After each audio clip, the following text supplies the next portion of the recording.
बादशाह जंगल दे विच गया सुबह सुबह उठ के सैर करने वास्ते ते ओहदे ते ना खूनी जानवरां ने हमला कर दिता। जानलेवा साबित होने लगे, हमला लैके ना मार देन लगे बादशाह नूं। ते जाड़ी एक फिर रहा ही सुबह सुबह, तो उन्हें वेख्या भी बादशाह ते हमला कर दिता। उहदे हत्थ च कोई डांग चंगी सी, उन्हें बादशाह की मदद वास्ते गया, उन्हें बादशाह नूं बचाया, हिफाजत की बादशाह की, उन्होंने जंगल चों बाहर कढ़ दिता।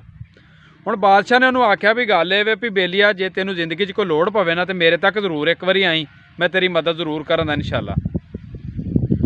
वो ना किते सोचा वो भी जेहन च आई गल, उन्हें आख्या यार बादशाह आख्या सी चल मिल के आने, लोड़ तो आपां नूं की है, चल वैसे ही मिल के आने।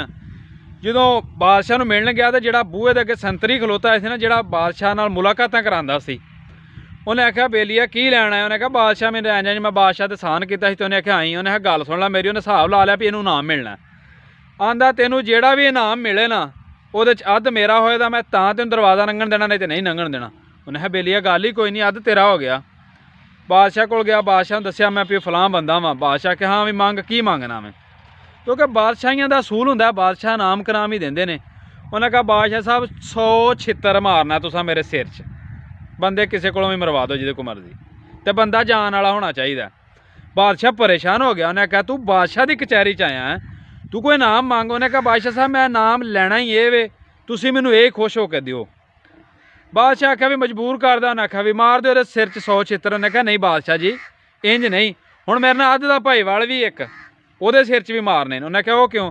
उन्हें कहा जिहड़ा बाहर बूहे खलोता लंघण नहीं सी देंदा, आंदा सी अद्धा इनाम लैना ते तां लंघण देना तेनों, मैं ਉਹਦੇ नाल वादा करके आया, ਉਹਨੂੰ ਪਹਿਲੋਂ दिओ ते वधे मैनूं बाਅद च देने ने अद्धे।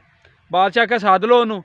ਜਦੋਂ आया ना तो बादशाह आख्या गल ये भी 100 ਦਾ 100 ਜਿਹੜਾ संतरी है ना मेरे ਇਹਦੇ सिर च मार दिओ छित्तर।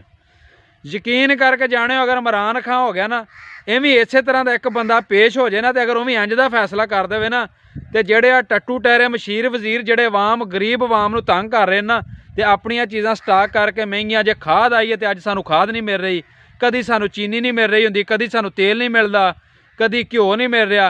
अगर इमरान खां भी इस तरह के 3-4 फैसले जरूर कर दे ना, तो हर चीज़ इंशाअल्लाह आवाम तक कपड़े दी। गल चंगी लगे तो शेयर जरूर करियो।